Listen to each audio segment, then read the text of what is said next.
You sit in a room full of people and still feel alone. Not because something is wrong in the room, because your attention never stops scanning what everyone else ignores. You walk into a small gathering and choose a spot near the edge without thinking. Music is playing. Chairs scrape the floor. Someone laughs too loudly in the corner, and your eyes keep moving before your body settles. There is no single reason to leave, but your system is already calculating when leaving becomes reasonable. Something in you stays active the entire time. Not anxiety, not fear, just constant registration of everything happening at once. You don't try to do it. It happens before intention forms. And by the time you notice it, you're already slightly tired in a way no one else seems to be talking about. You usually don't explain it. You just call it, "I get drained easily in crowds." That explanation feels simple, but it doesn't really describe what's happening. What's happening is quieter and more continuous than that. In the next moments, you'll see what your mind is actually doing in that space, and why it costs more than it looks like it should. We start from the first thing you always do without noticing it. Block 1. You showed up. Then, something inside you quietly started looking for a way out. The party around you is still lively. People are talking, laughing, completely immersed in the moment. You are smiling, nodding, and responding out of polite habit. But your eyes have already started scanning the room, unconsciously searching for the exit. You discreetly check the time on your phone. This is the third time in 15 minutes. Inside your head, a familiar internal battle begins. Maybe I should just stay a little longer. You blame yourself. You start to think that maybe you just hate socializing, or that something is wrong with you. But that is not true. Research shows that your brain starts measuring cognitive overload long before your conscious mind realizes you are tired. The truth is, you were already leaving. The exhaustion started long before you actually went home. And the strangest part is, nothing actually went wrong. Most people hear a conversation. You hear the room. When you are in a crowded space, you are not just listening to the person in front of you. You simultaneously catch the faint laughter behind your back. You notice the sudden shift in tension between two people across the room, and you see right through someone trying hard to pretend they are fine. All at once.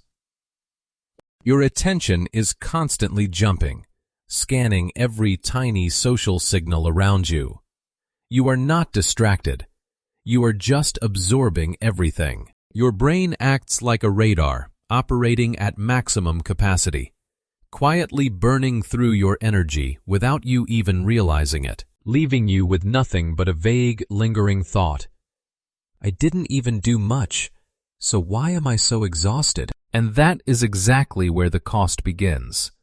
Your body reacts to load before it reacts to danger. A crowded room creates a massive tax on your nervous system, simply because too many inputs are competing for your attention all at once. The shifting lights, the ambient volume, the constant movement, the endless sea of facial expressions, and multiple layers of overlapping conversations. The mechanism is simple. Your brain is forced to constantly prioritize and reprioritize what to focus on. Nothing is wrong with the machine. Too many tabs are open. Stress triggers and exhaustion sets in, even when there is absolutely no danger around you. The problem isn't fear. You are just left wondering, why am I so exhausted when nothing bad is happening? But the story goes further back than the room you're standing in. You may have been practicing this for decades. Reading and scanning your environment is often a habit that started very early. Even as a child, you could immediately tell when the adults were stressed, no matter how hard they tried to hide it. You always knew something was wrong before anyone ever said a word. As you grew older, you dreaded the crowded school hallways, and you felt completely drained after big family gatherings.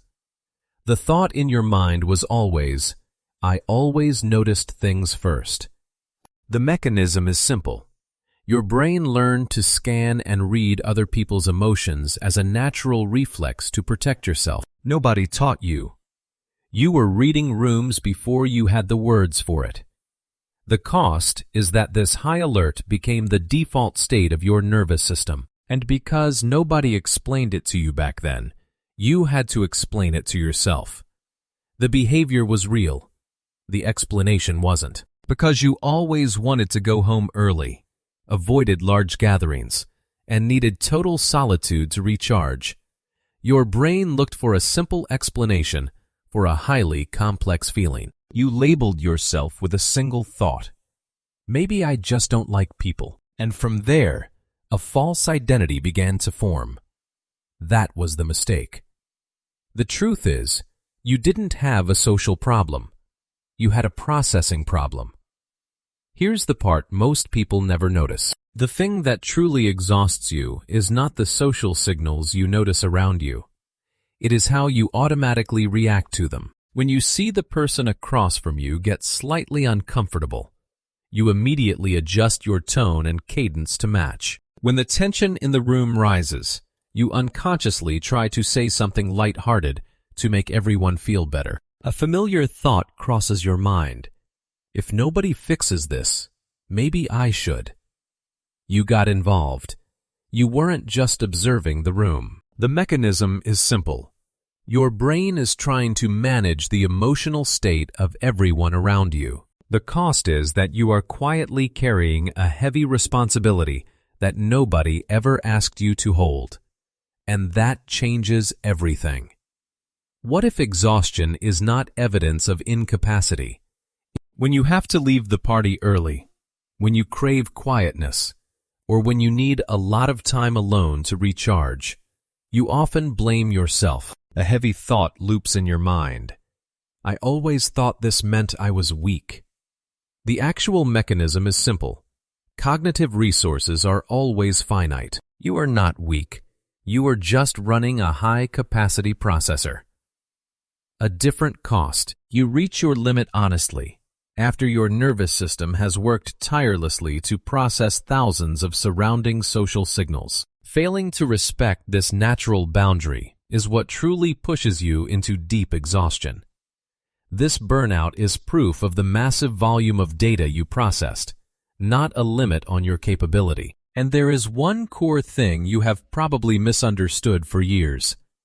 The same trait changes shape in a different environment. When you step into a deep, one-on-one conversation, when you immerse yourself in nature, enjoy a quiet space, or lose yourself in creative work, your sensitive radar stops being overloaded. The mechanism is beautiful.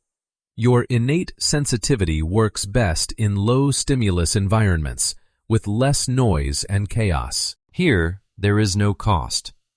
You catch what others miss, feel the deeper layers of life, and create unique value. A peaceful thought crosses your mind. This is where I feel like myself. That's the difference.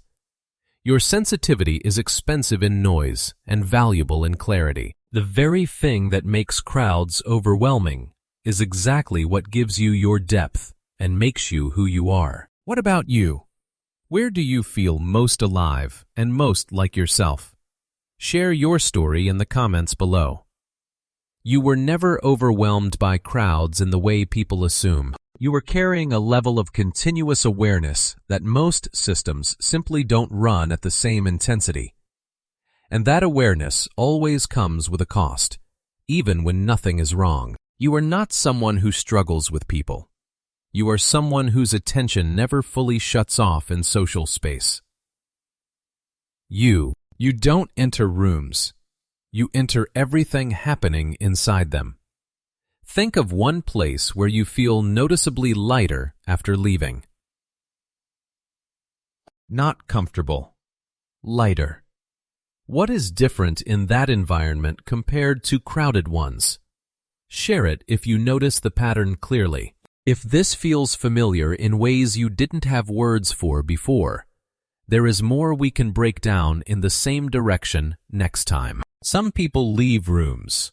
Some people carry them a little longer than they realize.